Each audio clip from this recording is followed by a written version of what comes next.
Welcome to MedEvidence, where we help you navigate the truth behind medical research with unbiased, evidence-proven facts, powered by Encore Research Group and hosted by cardiologist and top medical researcher, Dr. Michael Koren. So our goal today is to crack the code and explain to the audience what all these numbers mean and have a better understanding of what we're talking about when we talk about lipid issues.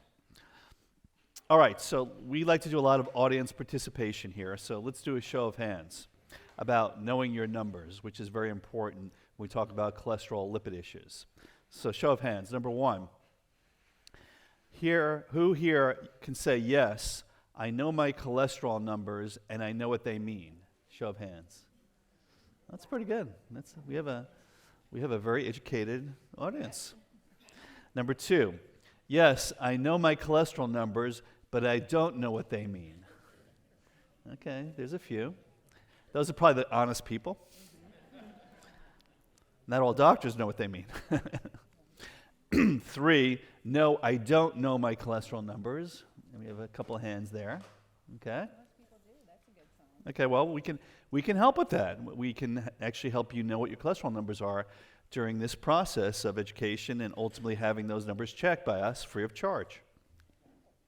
And then finally, 4, who's going to say, what's cholesterol? Okay, no, I don't see any hands.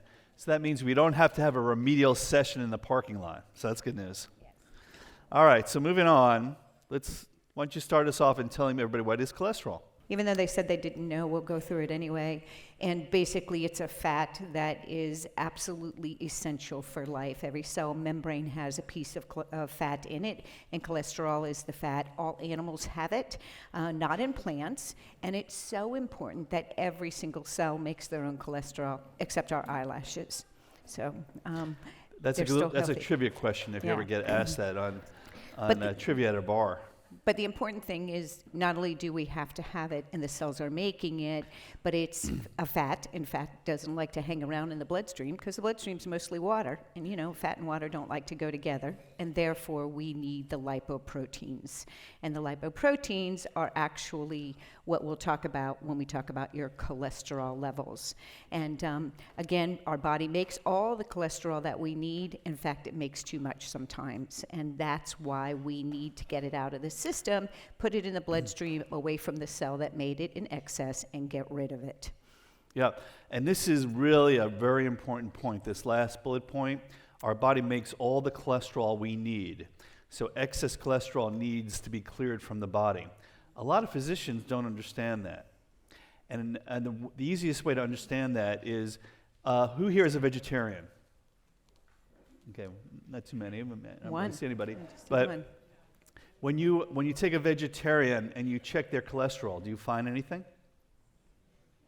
You do. So where does that come from? It comes from their bodies. Remember, vegetables don't have cholesterol.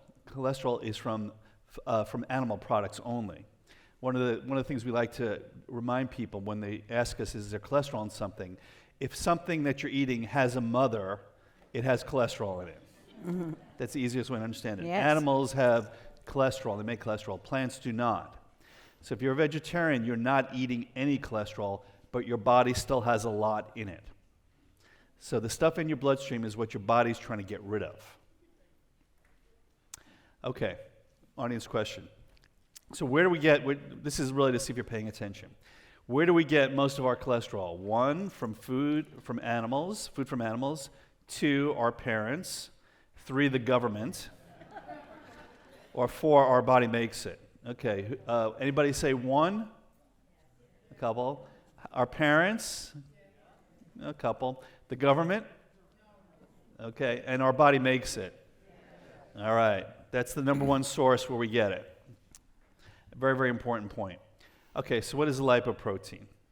Go ahead. So remember I was saying that the fats need to go into the bloodstream, to go to the liver, et cetera, to get rid of it, to clear it out of our system, and the blood is made up of primarily water. and cholesterol is a fat. And so it has to have a little truck to carry it around, and that's what these lipoproteins do. They're a combination of some proteins that our body makes for the exclusive purpose, or one of the purposes of getting rid of these fat molecules.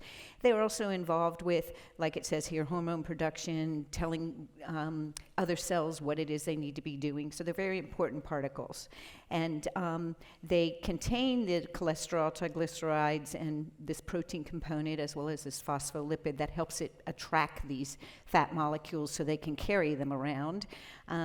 And then when we talk about them, we use the names of LDL, which is our bad cholesterol, HDL, which is our good cholesterol, and then the really, really, really, really bad cholesterol is lipoprotein little a, which they mentioned earlier that I have a family history of cholesterol issues with early heart attacks, early young death, and it turns out because of this really, really, really bad cholesterol. And so when you're talking about your levels, do you know your levels? One of the first questions, these are the things that you would have levels of.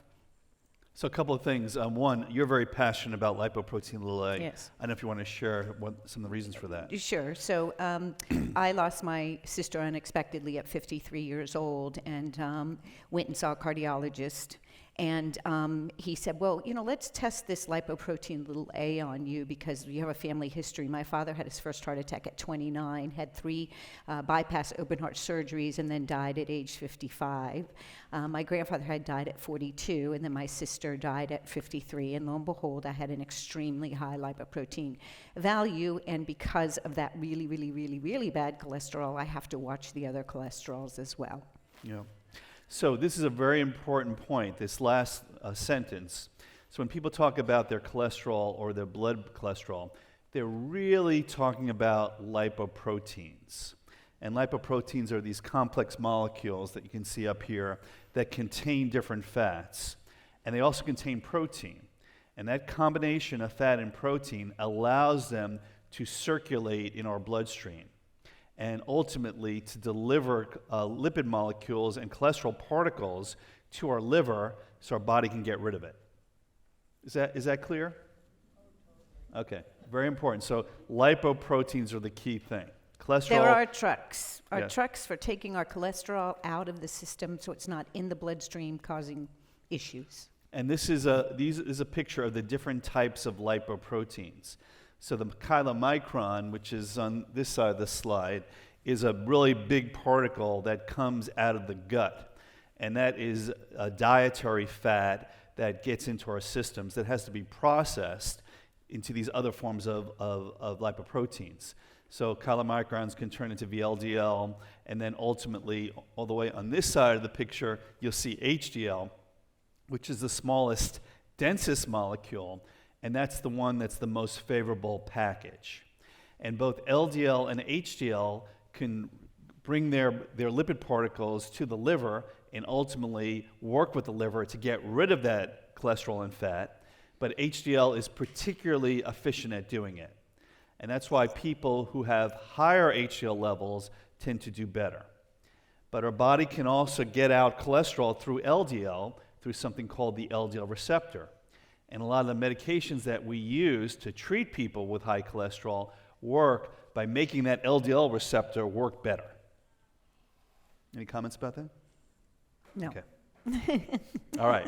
So why don't you tell everybody about each of the individual molecules a little bit more? And so again, we were talking about it's the trucks that carry things away, and the HDL, even though it looks little there, it stands for high density because it's heavier. It doesn't have as much fat on it, but it's very efficient at getting these trucks full of cholesterol to the liver and to the body to get rid of them and loading back up again over and over, versus the LDL, which has tons of this excess fats on them that can also be damaging to the vasculature. So this one is actually protective because it helps with the vessel walls and reducing inflammation. It's not a rusty truck, an ugly truck. It's a nice, healthy truck taking the things back and forth. And this is the one that you can affect by having a healthy diet and a moderate amount of alcohol consumption. And although we've tried to come up with medications that could help you increase your HDL level. They don't seem to be particularly helpful. That is something you have to work with your diet and exercise, as well as a little bit of alcohol to increase. And the LDL. And this one, like we said, it's the most common one, and it can take a lot of the fat molecules, but as it's drudging along, it's also damaging to the blood vessels, causing swelling and inflammation, kind of like, ruining the roads because they're so big and yucky, for lack of a better way to talk about it. And that can lead to heart attacks and strokes as you're damaging these roads. They also drop their stuff off and create plaques and make the blood vessels narrower, so you don't get as much blood flow coming from them. And so the big key is to lower your LDL cholesterol, and is now recognized as, without a doubt, the most important preventative treatment for heart disease. A little bit about VLDL and triglycerides. We'll let you talk about those. Yeah, so triglycerides are another type of blood fat. They're typically associated with alcohol and carbohydrates, and it's a particular problem in patients who have diabetes. And the lipoprotein that holds a lot of the triglycerides is called VLDL, or very low density lipoprotein. And this is what we call an independent biomarker of metabolic health. So if you don't exercise, maybe have a little bit of obesity in the abdominal area, you're probably eating a little bit too much sugars and starches, what happens is you develop a syndrome of lower levels of HDL and higher levels of triglycerides, often carried in VLDL. So triglycerides are actually important in terms of energy for your body, but again, too much of a good thing ain't good. And we see that for people that have what we call the metabolic syndrome.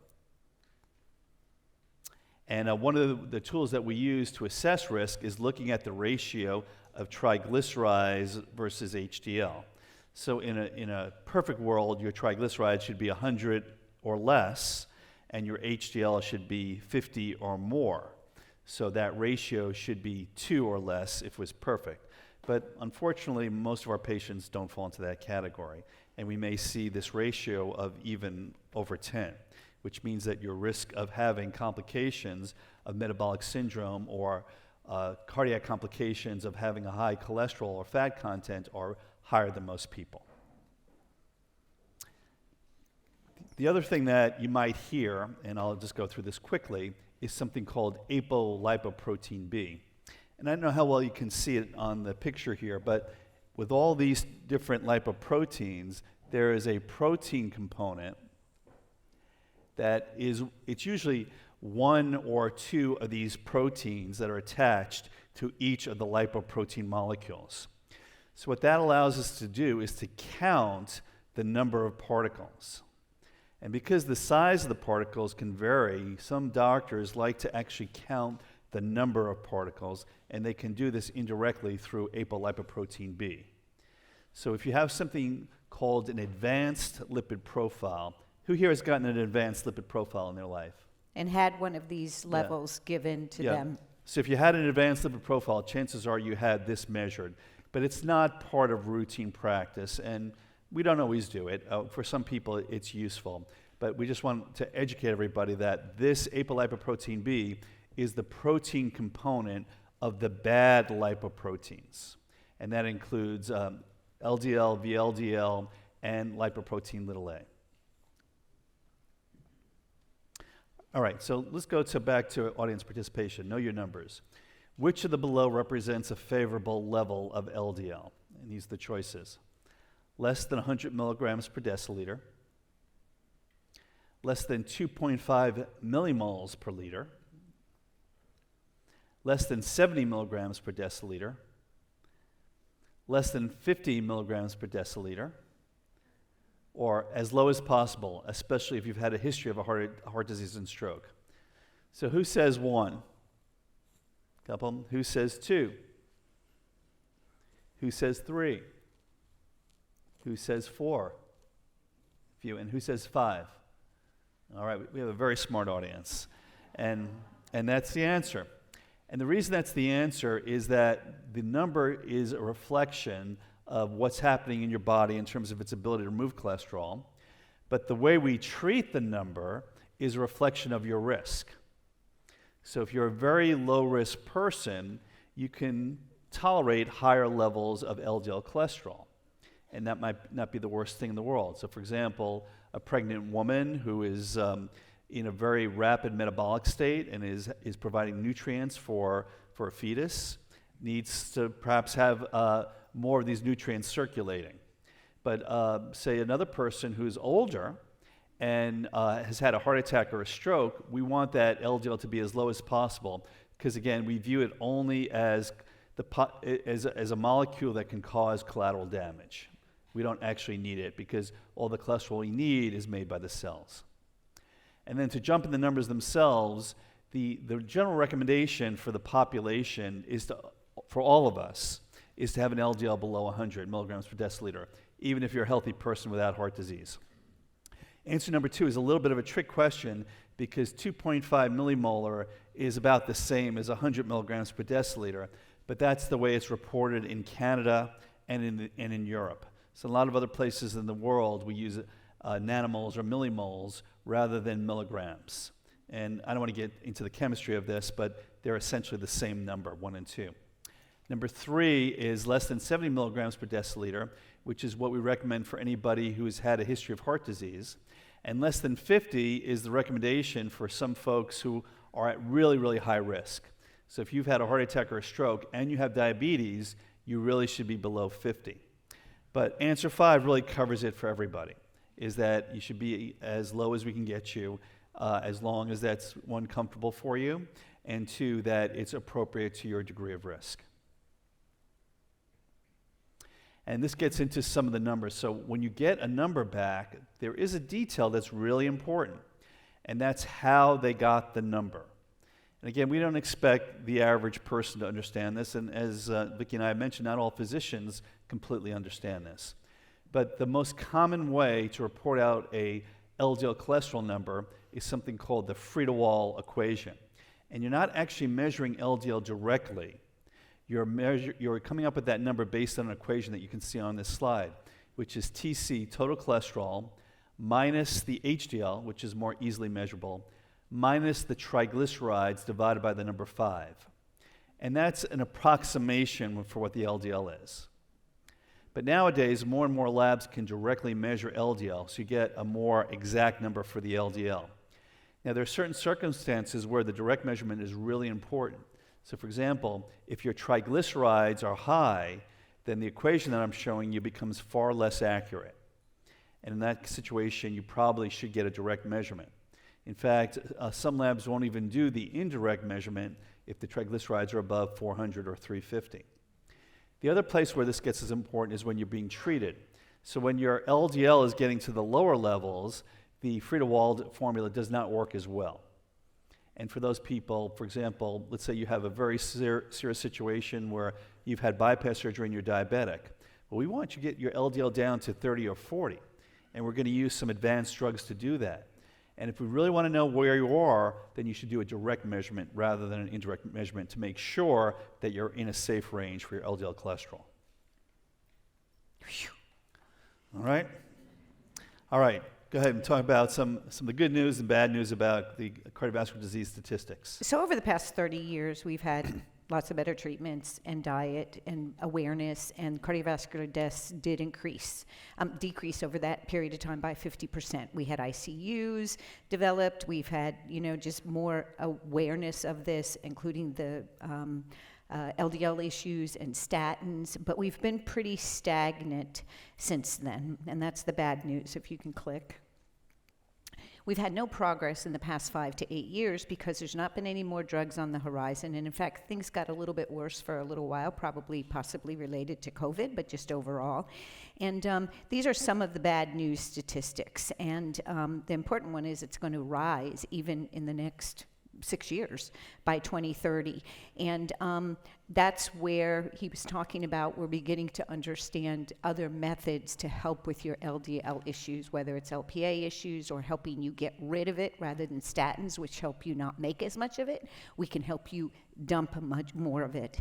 And so the other obviously key thing to take away, especially this being February Heart Health Month, is that 1 in 5 heart attacks are actually silent, including in my own family.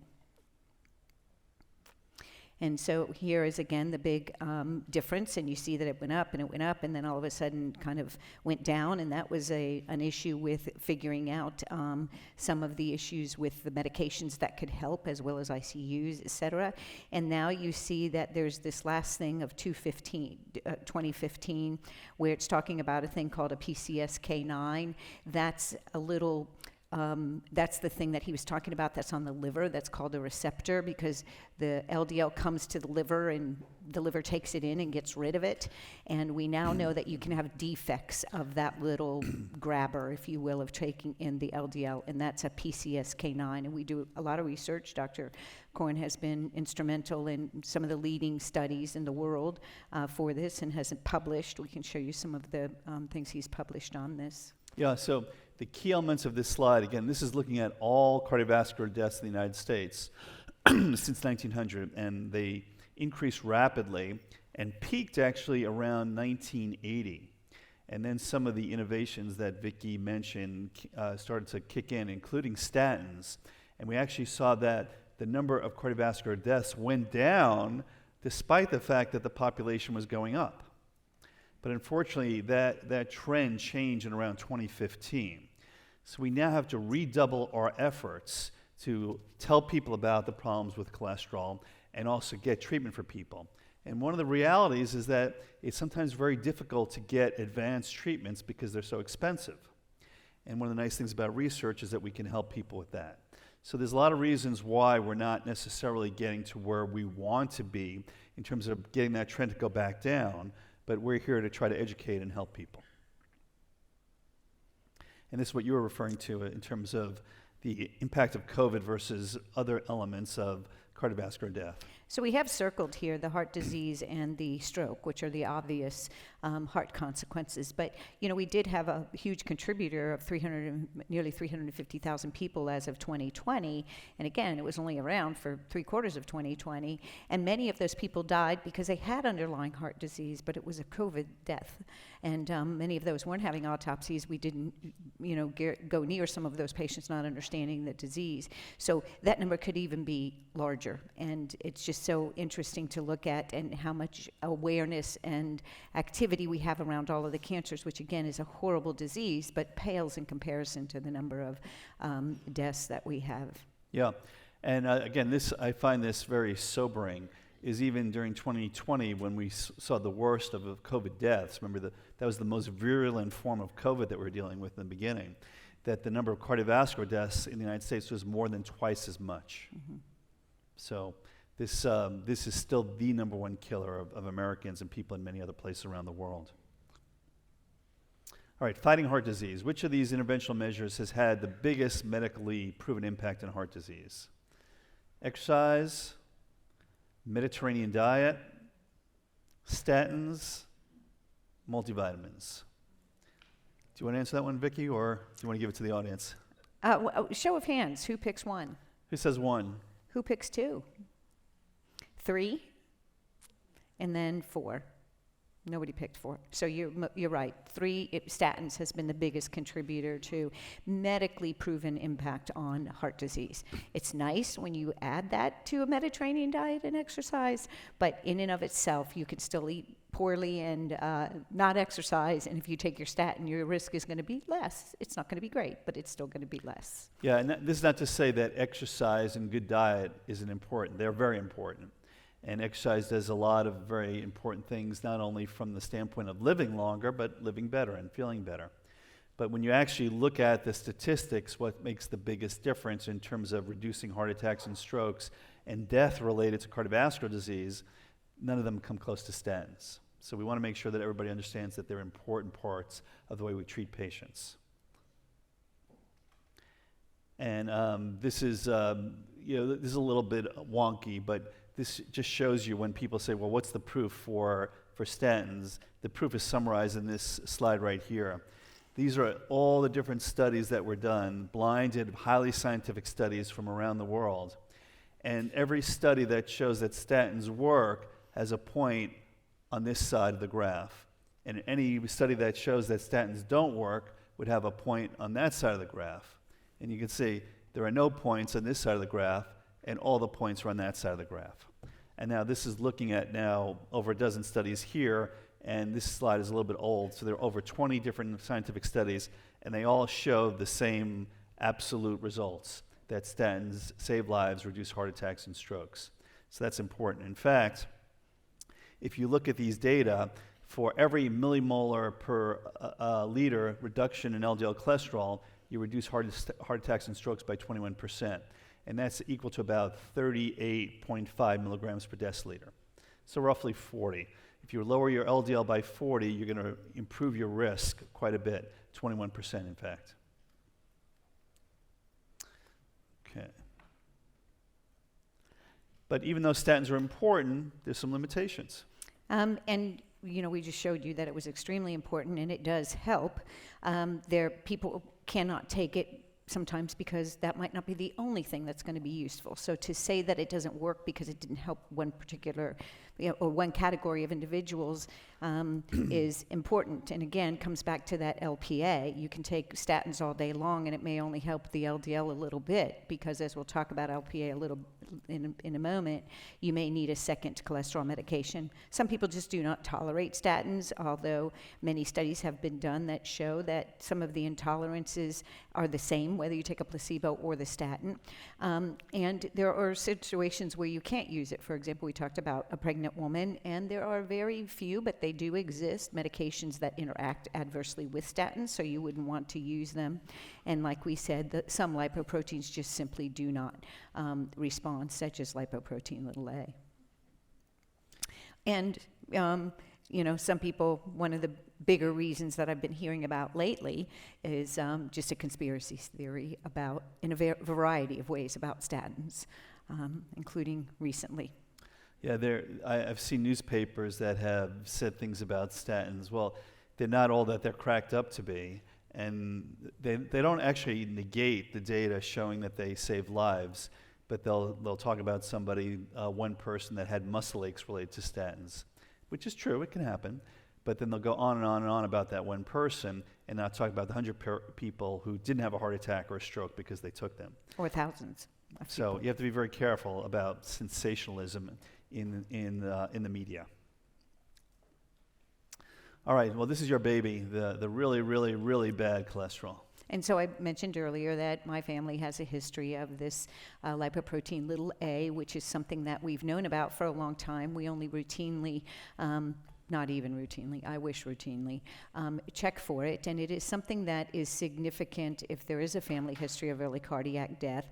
And in and of itself, even without necessarily having bad LDL normally, it is also atherogenic, which means it causes those plaques, and it also causes clots. Those can lead to not only heart attacks but strokes, and it causes inflammation, and it actually helps those things occur at a faster rate in and of itself. And so those are the very things that cause us to have heart attacks and strokes, and the things that we know of due to our blood vessels being affected. And if you have it, it's what's called an autosomal dominant trait, and so you have a 50% chance of giving it to your child. All of my children, unfortunately, have it. And so it's a matter of now watching what's going to develop with time. And in fact, 20% of people have elevated levels of LPA. More the reason to be aggressive with getting our LDLs down. And just a little plug for those who are on statins and they're not responding like they thought that they should, or they don't have risk factors that should leave their LDL up, make sure that you reach out. Come to us. We'll do free LPA levels on you, or talk to your physician about getting that. The recommendation actually from the American Heart Association, and as a cardiologist he can attest to this, the official recommendation is everybody should have it done, ideally the first time they ever get their lipids done, because you either have a problem or you don't. It's a genetic issue. And so here's some of the little quickies. Yeah, I'm going to ask Dr. Helow about very specific scenarios. So what we like to do in these sessions is to hopefully reach out to as many people as possible in terms of their individual circumstances. So let's go through a series of individual circumstances, and Dr. Helow is going to tell us would you screen for LPA, meaning check that level? Okay, first one. Would you check an LPA in a healthy 18-year-old male whose father had his first heart attack at age 52? Absolutely. That's an abnormal age to have a first heart attack. Right. And so even though we don't expect the 18-year-old to have the heart attack anytime soon, that person should know their risk. Right. Okay, next. Would you check an LPA in a healthy 56-year-old single female whose brother had an ischemic stroke with an unknown cause? Absolutely. Okay. Does the single female matter? Does it matter if she's married or not?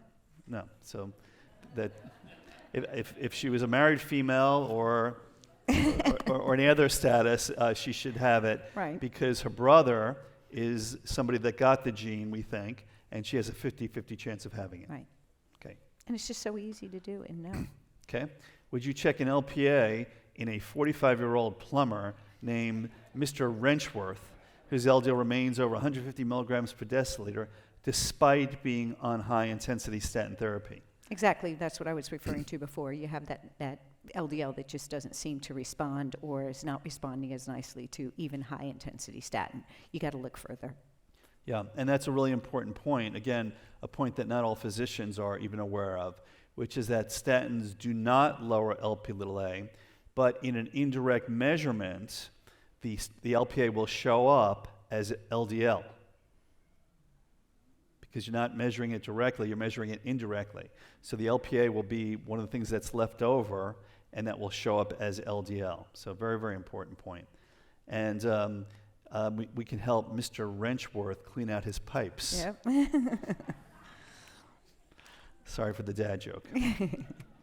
Okay, would you check an LPA in a healthy 20-year-old volleyball player who has a mother diagnosed with aortic valve stenosis in her late 40s? So again, we've talked about heart attack, we've talked about stroke, but one of the other things we were talking about is how these things can be arthrogenic, making things thickened and damage that are part of the vascular system, and that includes the aortic valve. She's 40 years old and has this stenosis, so whether we know the cause or not, it's worthwhile to check her and him for Lp(a) as the reason to have this diseased state.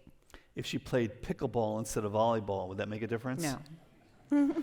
If she played field hockey? Nope. No. If That would she make a was difference. Basketball? No, I don't Okay. care if she was Okay, just want to make sure I got that right. Iron Man. You would still test it. Okay. Yeah, and again, there is an association between high levels of lipoprotein(a) and aortic stenosis, which is hardening of the aortic valve. Would you check an LPA in a healthy 50-year-old cyclist who had a coronary artery calcium score of 530? So let's first just say, what is a coronary artery calcium score? Well, I keep falling back on that arthrogenic, and that's when the blood vessels become stiffened and there's excess calcium in them. So you can get this score very easily. It's a little CAT scan, takes about 90 seconds, and you can have a score of how much calcium is in your blood vessels. And people who are having some chest pains or various things, it's a nice thing to have checked out. 50 years old, cyclist, she shouldn't be having any symptoms, and she shouldn't have any calcium in there, and lo and behold, 530 is a very high number. 0 would be nice. And so yes, we got to know, why does she have this excess stuff in her arteries? And independent of whatever her LDL is, we also want to know, because there's, like we said, it in and of itself is pro-arthrogenic, is pro-calcium deposit destruction to things in the blood system, in the vascular system. Yeah, so in this particular scenario, the 50 number is important, but the cyclist is not. Right. So as you get older, you're going to have some degree of calcification of your coronary arteries. So if an 80-year-old had a calcium score of 530, we'd be far less worried. Right. If a 20-year-old had a calcium score of 530, we would be rushing that person to the heart cath lab. At a 50-year-old, we just need to understand what's going on and see if we can intervene and help that person through lowering their lipoproteins. Would you check an LPA in a healthy 20-year-old pregnant woman whose mother has atrial fibrillation? So she's pregnant. We know that her levels are going to be potentially, elevated for LDL. She may or may not have a risk of having LPA, but more importantly, there's no association with cholesterol issues in having atrial fibrillation. And so, especially in a pregnant woman, when those values would not be entirely reliable, I would not do it. Yeah, so that'd be an example where you might want to wait till sometime down the road. Would you treat an adolescent, now we're treating, not just checking, would you treat an adolescent with an LPA level of 400 nanomoles per liter?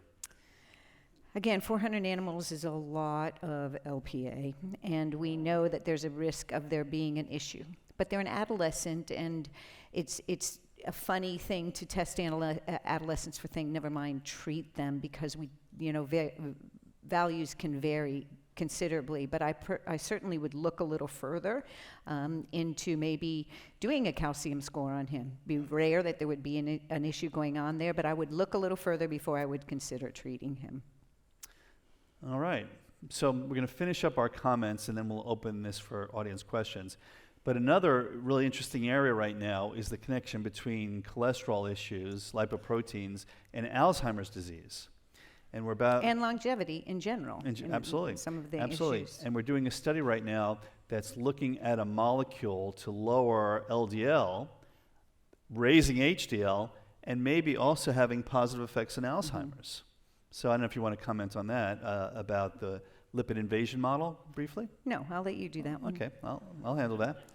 So anyhow, as I mentioned, every tissue can create its own cholesterol, and the brain makes its own cholesterol. In fact, the brain is the organ in the body which has the most cholesterol per unit weight. So your brain needs a lot of cholesterol to function normally, and it makes it itself. So it doesn't need dietary cholesterol to get cholesterol to the brain. But interestingly, there's a barrier between the brain circulation and the rest of your body that's called the blood-brain barrier. And if that breaks down, there's a certain apolipoprotein, again, that's the protein in these particles, that gets into the brain and seems to create havoc. It seems to cause amyloid plaques and tau protein tangles, which is what we believe causes Alzheimer's dementia. So one of the theories is that if we can get LDL in the circulation down and reduce this ApoE, we may also be benefiting what happens up in the brain. So really fascinating research, and we're proud to be part of it here in Northeast Florida. As I mentioned, the one drug that we're using to look at this is a drug that's called a CETP inhibitor. And if you're interested in learning more about this, we have folks around, and we can tell you whether or not you would be eligible for this type of study. And again, we think that this product can have effects both in the brain and to reduce heart attacks and strokes. So it may be one of those things that has multiple applications once we understand it a little bit better. And I think even in medical school, didn't we learn that many times, things all come to one issue? Diabetes causes lots of other issues, but the problem is the same. Too much sugar in the bloodstream causes destruction to the liver and kidneys, and destruction to not getting blood flow to various areas, including the brain.